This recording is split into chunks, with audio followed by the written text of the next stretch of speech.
ചേട്ടാ 9ാം ക്ലാസ്സുകാരനായ മെഹിർ അദ്ദേഹത്തിൻ്റെ അല്ലെ ആ വിദ്യാർത്ഥിയുടെ ജീവനെടുത്ത റാഗിങ്ങാണ്. ശരിക്കും ആ സ്കൂളിന് പോലും അനുവാദമുണ്ടായിരുന്നു എന്നത് സംബന്ധിച്ചുള്ള വലിയ ചർച്ചകൾ വരുന്നു. സത്യത്തിൽ നമ്മുടെ സ്കൂളുകൾ എന്തിനു വേണ്ടിയിട്ടാണ് പ്രവർത്തിക്കുന്നത്? കുട്ടികളെ പഠിപ്പിക്കാനാണോ അതോ ഒരു കച്ചവടമാണോ? അല്ല, എനിക്കതിൽ അങ്ങനെ എൻ്റെ വ്യത്യസ്തമായ അഭിപ്രായമാണ് ആ വിഷയത്തിലുള്ളത്. കാരണം ഈ മെഹറിൻ്റെ ആത്മഹത്യ അത് വളരെ ആരെയും വേദനിപ്പിക്കുന്നൊരു വസ്തുതയാണ്.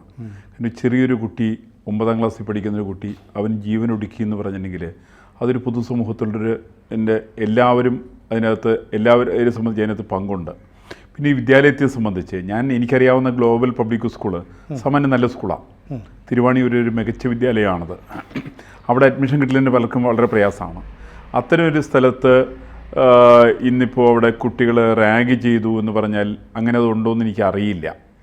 പക്ഷെ ഞാൻ മനസ്സിലാക്കുന്ന ഗ്ലോബൽ സ്കൂൾ അങ്ങനെ ഉണ്ടാവാൻ സാധ്യതയുള്ളതല്ല. പിന്നെ ഇതിനെ സംബന്ധിക്കുന്നൊരു മറ്റൊരു വസ്തുള്ളത് അതിന് NOC ഇല്ല എന്നുള്ളതാണ്. അതിപ്പോൾ പൊതുവിദ്യാഭ്യാസ ഡയറക്ടർ ഷാനവാസാണ് അതിനെ സംബന്ധിച്ച് അതിന് NOC ഇല്ല എന്ന് പറഞ്ഞത്. അതിന് NOCയിൽ ഉത്തരവാദി ഷാനവാസ് തന്നെ ഉത്തരവാദി. പൊതുവിദ്യാഭ്യാസ ഡയറക്ടർക്ക് ഉത്തരവാദിത്വമുണ്ട്, ഇവിടുത്തെ DEOന് ഉത്തരവാദിത്വമുണ്ട്, ഇവിടുത്തെ DDക്ക് ഉത്തരവാദിത്വമുണ്ട്, ഇവിടുത്തെ വിദ്യാഭ്യാസ വകുപ്പ് മന്ത്രിക്ക്. ഒരു NOC ഇല്ലാണ്ടെങ്കിൽ ആ വിദ്യാഭ്യാസ സ്ഥാപനം നടത്താൻ തുടങ്ങി എത്ര വർഷമായി? 10-15 വർഷമായി. 10-15 വർഷക്കാലത്തുള്ളൊരു വിദ്യാഭ്യാസ സ്ഥാപനം NOC ഇല്ലാതെ കണ്ട് നടത്തിയെന്ന് വെച്ചിട്ടുണ്ടെങ്കിൽ അതിന് ഉത്തരവാദി ഇവിടുത്തെ വിദ്യാഭ്യാസ വകുപ്പാണ്. ഈ വിദ്യാഭ്യാസ വകുപ്പിന് വിദ്യാഭ്യാസ സ്ഥാപനങ്ങളെ സംബന്ധിക്കുന്ന ഒരു കാഴ്ചപ്പാടും ഇല്ല എന്നുള്ളതാണ് അതിൻ്റെ അർത്ഥം. ഇതിന് ഒരു അപകടം നടക്കുന്ന സമയത്താണല്ലോ ബോധ്യം വരുന്നത് അതിന് NOC ഉണ്ടായിരുന്നില്ല എന്നൊക്കെ പറയുക. ഇതങ്ങനെ സത്യമാവാൻ ഒരു തരവില്ല. പക്ഷേ മറിച്ച് ഇതിനകത്തുള്ളത് ഈ ഒരു കുട്ടിയുടെ ആത്മഹത്യയെ സംബന്ധിച്ചാണ്. കുട്ടിയുടെ ആത്മഹത്യയെ സംബന്ധിച്ച് അങ്ങനെ പ്രേരിപ്പിച്ച ഘടകം അത് ചർച്ച ചെയ്യപ്പെടേണ്ടത് തന്നെയാണ്. അതിനെ സംബന്ധിക്കുന്നൊരു കൃത്യമായിട്ടുള്ള അന്വേഷണം ആവശ്യമാണ്. അപ്പോൾ അതിനകത്ത് റാഗിങ് ഉണ്ടായിട്ടുണ്ടോ? ഈ റാഗിങ് ഒരു പരിധിവരേക്ക് ആവശ്യമില്ല എന്നുള്ള തർക്കക്കാരനോട് ഞാൻ നേരത്തെ എൻ്റെ വ്യക്തിപരമായിട്ടുള്ള അഭിപ്രായത്തിൽ ഒരു ചെറിയ പരിധിവരെ റാഗിങ് നല്ലതാണ് കുട്ടികളെ സംബന്ധിച്ച്. പക്ഷേ കുട്ടികൾ ആത്മഹത്യയിലേക്ക് പ്രേരിപ്പിക്കത്തക്ക രീതിയിൽ അതിൻ്റെ ഒരു അറ്റം ഒരു എക്സ്ട്രീം ആയോ എന്നുള്ളതാണ് ചിന്താവിഷയം. അത് എങ്ങനെ സംഭവിച്ചു എന്നുള്ളതാണ്. അതിനകത്ത് അവിടുത്തെ വൈസ് പ്രിൻസിപ്പളിൻ്റെ ചെയ്തികൾക്ക് പങ്കുവന്നു എന്നുള്ളതാണ് അന്വേഷിക്കേണ്ടത്. അതിലിതിൻ്റെ പ്രധാനമായിട്ട് പറഞ്ഞു കേട്ട സംഭവം എന്ന് പറഞ്ഞെങ്കിൽ ആ കുട്ടിയുടെ നിറം കറുപ്പായിരുന്നു എന്നാണ്. കറുപ്പിനെക്കുറിച്ച് ആക്ഷേപിച്ചു എന്നുള്ളതാണ്. അങ്ങനെ കറുപ്പിനെക്കുറിച്ച് ആക്ഷേപിക്കുന്ന സമയത്ത് ഒരു സാധാരണ കുട്ടി ആത്മഹത്യയിലേക്ക് നയിക്കുന്ന ഒരു സാഹചര്യം ഉണ്ടാവുമോ എന്നുള്ളത് പഠിക്കേണ്ടതാണ്. അതുകൊണ്ട് എനിക്ക് ഈ കാര്യത്തിൽ കുറ്റവാളികളെക്കാരാന്ന് തോന്നിയിട്ടുണ്ടെങ്കിൽ ഞാൻ കുറ്റവാളികളെ സംബന്ധിച്ച് ഉപേക്ഷിക്കാൻ വേണ്ടിയിട്ടില്ല പറയുന്നത്. ഇതിനകത്ത് ഉത്തരവാദിത്തമുള്ളൊരു പലരും ഉണ്ട്. വിദ്യാഭ്യാസ സ്ഥാപനത്തിന് ഉത്തരവാദിത്വമുണ്ട്, അവിടുത്തെ പ്രിൻസിപ്പളിന് വൈസ് പ്രിൻസിപ്പളിനൊക്കെ ഇക്കാര്യത്തിൽ ഉത്തരവാദിത്വമുണ്ട്, ഇവിടുത്തെ വിദ്യാഭ്യാസ അധികൃതർക്ക് ഉത്തരവാദിത്വമുണ്ട്, ഈ കുട്ടികളുടെ പേരൻസിന് ഉത്തരവാദിത്വമുണ്ട്. ഈ പേരൻസ് ഈ സമയത്ത് എന്ത് ചെയ്യായിരുന്നു? പേരൻസ് അടക്കം ഇത്തരം വിഷയങ്ങളെടുക്കുന്ന സമീപനം അത് ഇവിടുത്തെ മാത്രമല്ല, നമ്മളിപ്പോൾ പല വിദ്യാഭ്യാസ സ്ഥാപനങ്ങൾ ഇന്ന് അനുഭവിച്ചുകൊണ്ടിരിക്കുന്ന ഒരു വലിയ പ്രശ്നമുണ്ട്. പ്രത്യേകിച്ച് കൊച്ചിയെ സംബന്ധിച്ച്.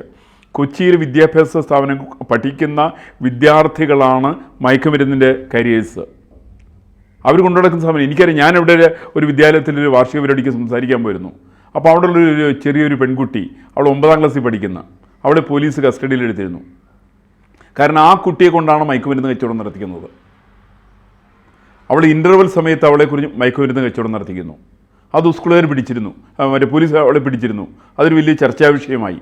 അപ്പോൾ ഇങ്ങനെ പെൺകുട്ടികളെ അടക്കം കേരളത്തിൽ മയക്കുമരുന്നിന് വേണ്ടിയിട്ട് വിദ്യാർത്ഥികളെ ഉപയോഗിക്കുന്നു എന്നുള്ളൊരു വലിയൊരു വിഷയമുണ്ട്. അപ്പോൾ എവിടെയാണ് നമ്മൾ തോറ്റുപോകുന്നത്? നമ്മുടെ മാതാപിതാക്കൾ എന്ന് പറയുന്നവർ സ്വന്തം കുട്ടികളെ പോലും നോക്കുന്നില്ല, അവരുടെ ബാഗൊന്നും പരിശോധിക്കുന്നില്ല, അവരുടെ വിദ്യാഭ്യാസ കാര്യങ്ങളെക്കുറിച്ച് അവരുമായിട്ട് ചർച്ച ചെയ്യുന്നില്ല, അങ്ങനെയാണോ പറയുന്നത്? അതുകൂടിയുണ്ട്. അത് മാത്രമല്ല, ഇതിനകത്ത് ഒരു ചോദ്യത്തിന് ഉത്തരം ഒന്നല്ല, ഒന്നിലധികം ഉത്തരങ്ങളുണ്ട്. ആ ഒന്നിലധികം കേസിൽ കുറ്റവാളികളുണ്ട്. ആ കുറ്റവാളികളെ നമ്മൾ രൂഢമൂലമായിട്ട് അവരെക്കുറിച്ച് അന്വേഷിച്ച് പഠിക്കുന്ന സമയത്താണ് മനസ്സിലാവുക ഇവർക്കൊക്കെ ഇക്കാര്യത്തിൽ പങ്കുണ്ട്. നമ്മൾ സാധാരണ ഒരു പദപ്രയോഗം നടത്താറുണ്ട്, സദാചാര പോലീസ് എന്ന് വിളിക്കും. ആരാ സദാചാര പോലീസ് എന്ന് വിളിക്കുന്നത് കേരളത്തിൽ? ഞാൻ മനസ്സിലാക്കുന്ന 2 തരത്തിൽപ്പെട്ട ആളുകളാണ്. ഒന്ന് കേരളത്തിൽ മയക്കുമരുന്ന് മാഫിയ, രണ്ടാമത് കേരളത്തിൽ മാധ്യമപ്രവർത്തകർ. ഇവർ രണ്ടുപേരും ചേർന്നുള്ള അവിഹിത ബന്ധമാണ് ആളുകൾ സദാചാര പോലീസ് എന്ന് വിളിക്കുക. സാധാരണ പഴയ കാലത്തൊക്കെയാണ് കുട്ടികളൊക്കെ ആണെങ്കിൽ വീട്ടിലെത്തി അവൻ കളിക്കാനെടുത്ത് വീട്ടിൽ പോവില്ലേ? ആ കുട്ടികളൊന്നും സാധാരണ ആത്മഹത്യ ചെയ്യില്ല. എന്താ കാരണം? കുട്ടിക്കൊരു ആത്മവിശ്വാസം. സാധാരണ പറയാറ്, വിദ്യാഭ്യാസത്തിൽ പറയാറ് 25% വിദ്യാഭ്യാസമാണ് പാഠ്യപദ്ധതിയിൽ നിന്ന് കിട്ടുക എന്ന് പറയുക, സ്കൂളിൽ നിന്ന് കിട്ടുക. ബാക്കി 25% കിട്ടുന്നത് സതീർത്ഥരിൽ നിന്നാണ്, കൂട്ടുകാരിൽ നിന്ന് കിട്ടുക. ബാക്കി ഒരു 25% കിട്ടുന്നത് അറ്റ്മോസ്ഫിയറിൽ നിന്നാണ്. ബാക്കി ഒരു 25% കിട്ടുന്നത് കാലത്തിൽ നിന്ന് കിട്ടുന്നതെന്നാണ് പറയുക. അങ്ങനെ 4 മേഖലയിൽ നിന്ന് കിട്ടുന്ന വിദ്യാഭ്യാസത്തിന് പകരം ഇന്ന് കുട്ടിക്ക് കിട്ടുന്നത് കേവലം 25% വിദ്യാഭ്യാസം മാത്രമാണ്. അവൻ പാഠ്യപദ്ധതിയിലുള്ള കാര്യങ്ങൾ മാത്രമാണ് അവൻ പഠിക്കുക. അവനെ പഠിപ്പിക്കുന്ന തെറ്റായിട്ടുള്ള കാര്യങ്ങൾ പോലും അവൻ പഠിക്കുകയാണ്. അതിൻ്റെ പേരിലാണ് അങ്ങനെ പഠിക്കുന്ന വിദ്യാർത്ഥിയെ ആരെങ്കിലും പഴയ കാലത്ത് തൊട്ടേ ഇപ്പം നമുക്കൊക്കെ തന്നെ അനുഭവം ഉണ്ടല്ലോ. നമ്മളൊക്കെ കാലത്ത് വീട്ടിൽ നിന്ന് ഇറങ്ങും. ആ സമയത്ത് ചെറിയ കാലത്ത് അയൽവക്കത്തെ ആളുകൾ നീ എവിടേക്കാണ് ഇപ്പോൾ പോണേ എന്ന് ചോദിക്കും. വൈകുന്നേരം വൈകി വന്നെന്നെ ചോദിക്കും. നമ്മുടെ വീട്ടിലേക്ക് ഒരു പുറത്തുനിന്ന് ഒരാൾ വന്നിട്ടുണ്ടെങ്കിൽ ഉടനെ തന്നെ അയൽവാസി വിളിച്ച് ചോദിക്കും, ആരോ വന്നിട്ടുണ്ടല്ലോ എന്നൊക്കെ ചോദിക്കും. ഈ തരത്തിലെ ചോദ്യങ്ങളാണ് പലപ്പോഴും നമ്മളായിട്ട് നിലനിർത്തുന്നതിൽ വലിയ പങ്ക് വഹിച്ചിട്ടുള്ളത്. ഇന്നിപ്പോൾ അങ്ങനെ ചോദിക്കാൻ പറ്റുമോ? ചോദിക്കാൻ പറ്റില്ല. എന്താ കാരണം? എല്ലാ വീടിനും വാതിലടച്ചിട്ടേക്കാണ്. അങ്ങനെ ആരെങ്കിലും ചോദിച്ചു കഴിഞ്ഞാൽ പറയും, താനാരെ ചോദിക്കാൻ? അതിൻ്റെ ഇഷ്ടമല്ലേ? എൻ്റെ ആവിഷ്കാര സ്വാതന്ത്ര്യമാണ്, എൻ്റെ അഭിപ്രായ സ്വാതന്ത്ര്യമാണ്, എൻ്റെ സഞ്ചാര സ്വാതന്ത്ര്യമാണ്. ഇത്യാദി സഞ്ചാരങ്ങളെക്കുറിച്ചിട്ടാണ് നമ്മൾ സംസാരിക്കുക. എന്ന് മാത്രമല്ല ഇപ്പോൾ എൻ്റെ വീടിൻ്റെ അടുത്ത് ഞാൻ എൻ്റെ വീട്ടിലേക്ക് ഞാൻ കടന്നു വരുന്ന വഴിക്ക് DYFI ഷെഡാണ്, വെയിറ്റിംഗ് ഷെഡാണ്. അവിടെ സാധാരണ DYFI കാരിയിരിക്കും. എൻ്റെ വീട്ടിലേക്ക് ഒരു പുറത്തുനിന്ന് ഒരാൾ വന്നാൽ മതി. വൈകുന്നേരം വരുമ്പോൾ നഞ്ചേട്ടാ അവിടെ ഒരാൾ വന്നിട്ടുണ്ടായിരുന്നല്ലോ എന്ന് ചോദിക്കും. ഈ ചോദ്യം ചോദിക്കുന്ന ആൾക്ക് ഞാനുമായിട്ടുള്ള രാഷ്ട്രീയ അഭിപ്രായ വ്യത്യാസം അറിയാം. അതറിഞ്ഞുകൊണ്ട് തന്നെ എൻ്റെ വീട്ടിലേക്ക് ആരെങ്കിലും വരുന്ന സമയത്ത് എനിക്കൊരു സേഫ് ഗാർഡായിട്ടുണ്ടായിരുന്ന അവർ കൂടിയാണ്. അപ്പം ഞാനത് മനസ്സിലാക്കാതെ കണ്ട് ഇവരെൻ്റെ വീട്ടിലേക്ക് വരുന്നവരൊക്കെ ഇവർ നോക്കുകയാണ് എന്നൊക്കെ പറയുന്നത് മര്യാദയല്ല. അല്ല, അണുകുടുംബങ്ങളായി മാറിക്കൊണ്ടിരിക്കുന്ന ഒരു കാലഘട്ടത്തിൽ 4 ചുവരുകൾക്കുള്ളിൽ വിദ്യാർത്ഥികൾ ഒതുങ്ങുന്നു. ചേട്ടൻ നേരത്തെ പറഞ്ഞ പോലെ വിദ്യാർത്ഥികൾക്ക് കളിക്കാൻ പോകാൻ ഇടമില്ല, അല്ലെങ്കിൽ അത്രയും സുഹൃത്തുക്കളില്ല. പിന്നെ അവരുള്ളത് ഈ കളി അല്ലെങ്കിൽ പഠനം ബാക്കിയുള്ളതെല്ലാം തന്നെ ഈ മൊബൈൽ ഫോണിലേക്ക്, ലാപ്ടോപ്പിലേക്ക് ചുരുങ്ങിപ്പോകുന്നു. പിന്നെ ഇവർക്ക് എങ്ങനെയാണ് ലോകത്തിൻ്റെ അറിവ് കിട്ടുന്നത്? പരിസ്ഥിതിയിൽ നിന്ന് എങ്ങനെയാണ് ഇവർ മുഴുകിപ്പോകാൻ സാധ്യമാകുന്നത്? അല്ല, ഇവർക്ക് അറിവ് കിട്ടില്ല. ആ അറിവ് കിട്ടാത്തത് കൊണ്ട് ഇവർ വളരെ പെട്ടെന്ന് പാനിക്കാവും. ചെറിയൊരു സംഭവത്തിനകത്ത് ഇവർ നെർവസ് ആവും. ഇവർക്ക് അതിജീവിക്കാൻ പറ്റില്ല. ഇവർക്ക് വിഷയങ്ങൾ അതിജീവിക്കാൻ വേണ്ടി സാധ്യമല്ല. ഇപ്പം കറുത്തവനാന്ന് പറയുന്ന സ്ഥിതി ഇവൻ പറയണ്ടേ സത്യസന്ധമായിട്ട്? കൃഷ്ണൻ്റെ നിറം എന്തായിരുന്നു? കാർമുകിൽ വർണ്ണനാണ് കൃഷ്ണൻ. ലോകം മുഴുവൻ ആരാധിച്ച കൃഷ്ണൻ. അതുപോലെ തന്നെ ഇവിടെ ആരെ വെളുത്തവരുണ്ടായിരുന്നത്? മറ്റേ ലാൽ ബഹദൂർ ശാസ്ത്രി, പൊക്കം കുറഞ്ഞൊരു മനുഷ്യൻ. അപ്പോൾ അങ്ങനെ നമ്മുടെ ചരിത്രത്തിലുണ്ടായിരുന്ന വലിയ ആളുകളെക്കുറിച്ച് കുട്ടികളെ പറഞ്ഞ് പഠിപ്പിക്കാൻ സാധിക്കണം. അവൻ്റെ ആത്മവിശ്വാസം ഉണ്ടാക്കാൻ സാധിക്കണം. ഇന്ന് അവൻ്റെ ആത്മവിശ്വാസം ഉണ്ടാക്കുന്നില്ല. ഇല്ല എന്ന് മാത്രമല്ല, കുട്ടികൾ ചെയ്യുന്ന എല്ലാ തെറ്റിനെയും ശരിയാണെന്ന് പറയുന്ന പേരൻസ്. എനിക്കറിയാവുന്ന വേറൊരു സ്കൂളിൽ സംഭവമുണ്ട്. അവിടുത്തെ ഒരു കുട്ടിയുണ്ട്. ആ കുട്ടി മദ്യപിച്ച് ക്ലാസ്സിൽ വന്നു. അവൻ 9ാം ക്ലാസ്സിൽ മറ്റേ പഠിക്കുന്നത്. അവിടെ തന്നെ അവിടുത്തെ പ്രിൻസിപ്പള് പേരൻറ്റിനെ വിളിച്ചു. എന്നിട്ട് ആ പേരൻറ്റിനോട് ചോദിച്ചു, ഇങ്ങനെ കുട്ടി ഇങ്ങനെ മദ്യപിച്ചു എന്നല്ലോ ഒന്ന്. ഞാൻ അവിടെ പ്രിൻസിപ്പളിന് മുമ്പിൽ സംസാരിച്ചിരിക്കുന്ന സമയത്താണ് ഡോറ് തുറന്ന് വരുന്ന പേരൻ്റ് അതിരൂക്ഷമായിട്ട് ചൂടായിക്കൊണ്ട് പ്രിൻസിപ്പളിനോട് ചോദിക്കുകയാണ്, എൻ്റെ മകൻ മദ്യപിച്ചിരുന്നു, നിങ്ങൾക്ക് എങ്ങനെ അറിയാം? അപ്പോൾ അവർ, ഞാൻ മദ്യപിച്ചിരുന്നു. അപ്പോൾ അതിനെന്താ തെളിവ്?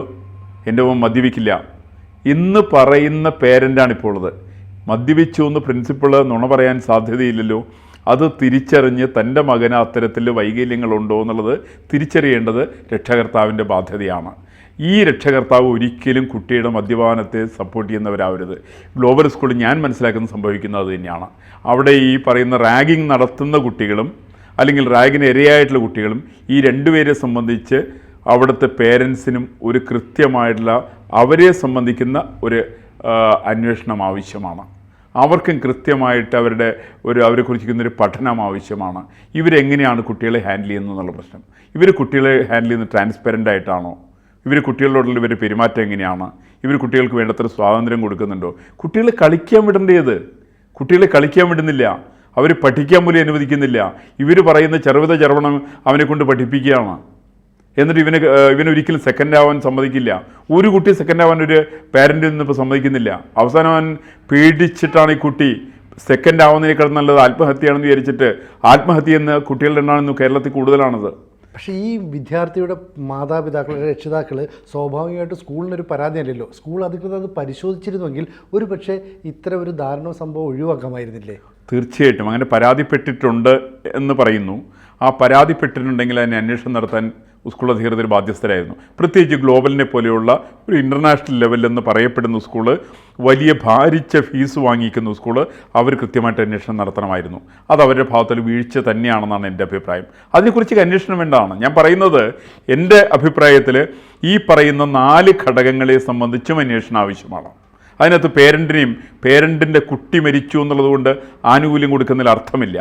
കാരണം ഇത് അന്വേഷണം കൊണ്ട് ശിക്ഷിക്കാൻ വേണ്ടിയിട്ടല്ല, മറിച്ച് ഇത് പുതിയ കുട്ടികൾക്കൊരു പാഠമാണ്. മറ്റുള്ള കുട്ടികൾക്ക് ഈ ദുർഗതി വരാൻ പാടില്ല. കാരണം ആരുടെ കുട്ടി മരിച്ചാലും അത് അത്യന്തം വേദനാജനകമാണ്. ഒരാൾക്കും അവൻ്റെ സ്വന്തം കുട്ടികൾ, ഇന്നിപ്പോൾ ഒരു കുട്ടിയിൽ 2 കുട്ടിയാണ് പരമാവധി ഒരു വീട്ടിലുണ്ടാവുക. അതിലൊരു കുട്ടി പോയാലുണ്ടാവുന്നൊരു ദയനീയാവസ്ഥ നമുക്ക് എല്ലാവർക്കും ഊഹിക്കാവുന്നതാണ്. അതൊരു കാരണവശാലും അംഗീകരിക്കേണ്ടതല്ല. അത് അത്യന്തം ഗൗരവമുള്ള വിഷയമാണ്. അപ്പോൾ അതിനകത്ത് എനിക്ക് പലപ്പോഴും തോന്നുന്നില്ല ഈ വിദ്യാഭ്യാസ വകുപ്പ് അടക്കമെടുക്കുന്ന നിലപാടുകൾ ശരിയല്ല. കാരണം NOC ഇല്ലാത്ത വിദ്യാഭ്യാസ സ്ഥാപനങ്ങളെ എങ്ങനെയാണ് ഇവിടെ നിലനിർത്തി വന്നത്? അങ്ങനെ നിലനിർത്തി വന്നിട്ടുണ്ടെങ്കിൽ ഇവിടുത്തെ DD അടക്കമുള്ള ആളുകൾ, DO അടക്കമുള്ള ആളുകൾ അവർക്ക് ഉത്തരവാദിയല്ലേ? എത്ര വർഷമായി ഗ്ലോബൽ സ്കൂൾ നടക്കുന്നു. വേറെ സ്കൂളിൻ്റെ ജെംസ് അക്കാദമി, മീഡിയ അക്കാദമി, മറ്റേ ഒരു അക്കാദമി, അതിന് ഒരു നടപടി എന്തുള്ളത്? അതിന് അംഗീകാരമില്ലെന്നാണ് പറയുന്നത്. ഇന്നിപ്പോൾ അവിടെ ഈ കുട്ടി നേരത്തെ പഠിച്ചിരുന്നു അത്രേ. അപ്പോൾ അംഗീകാരം NOC കൊടുക്കാത്ത വിദ്യാഭ്യാസ സ്ഥാപനങ്ങൾ നിലനിന്ന് പോകുന്നതിൽ ഇനി ഇവരൊക്കെ ഗ്രാൻഡ് വാങ്ങിക്കണമെന്ന് അറിയില്ല. അതിനൊരു സാധ്യതയുണ്ട്. അംഗീകാരം ഇല്ലെങ്കിൽ ഇവർക്ക് ഗ്രാൻഡ് കിട്ടും, ഇവർക്ക് ആരെങ്കിലും CSR ഫണ്ട് കിട്ടും. ഇവരെങ്ങനെയാണ് കെട്ടിടങ്ങൾ പണിതിരിക്കുന്നത്? CSR fund ഉപയോഗിച്ചിട്ടാണോ? അങ്ങനെ ഈ സ്കൂൾക്ക് നാഷണലൈസ് ചെയ്യണം. അങ്ങനെ സ്കൂളുകൾക്ക് നാഷണലൈസ് ചെയ്യണം. അങ്ങനെ പല വിദ്യാഭ്യാസ സ്ഥാപനങ്ങൾ നടത്തിക്കൊണ്ടുപോകുന്നത് CSR ഫണ്ട് കൂടി ഉപയോഗിച്ചിട്ടാണ്. അപ്പോൾ അങ്ങനെ അതിനെ സംബന്ധിക്കുന്ന കൃത്യമായിട്ടുള്ള അന്വേഷണം വേണം. ആ അന്വേഷണം സത്യസന്ധമായിരിക്കണം. പക്ഷെ മറിച്ചൊന്നുണ്ട്, കുട്ടികളെ അവരുടെ സ്വാതന്ത്ര്യത്തിന് വിടുന്ന കാര്യത്തിൽ രക്ഷകർത്താക്കളും ഗൗരവമായിട്ട് ആലോചിക്കണം എന്നാണ് എൻ്റെ അഭിപ്രായം. അവർ കുട്ടികളെ ന്യായീകരിക്കാൻ പോകരുത്. തൻ്റെ കുട്ടിക്ക് തെറ്റ് വന്നിട്ടുണ്ടെങ്കിൽ ആ തെറ്റ് അംഗീകരിക്കാനും മനസ്സിലാക്കുവാനും തിരുത്തുവാനുള്ള സാമാന്യ ബുദ്ധി രക്ഷകർത്താക്കളും കാണിക്കണമെന്നാണ് ഈ വിഷയത്തിൽ എൻ്റെ അഭിപ്രായം. എന്തായാലും നഷ്ടം തന്നെയാണ്.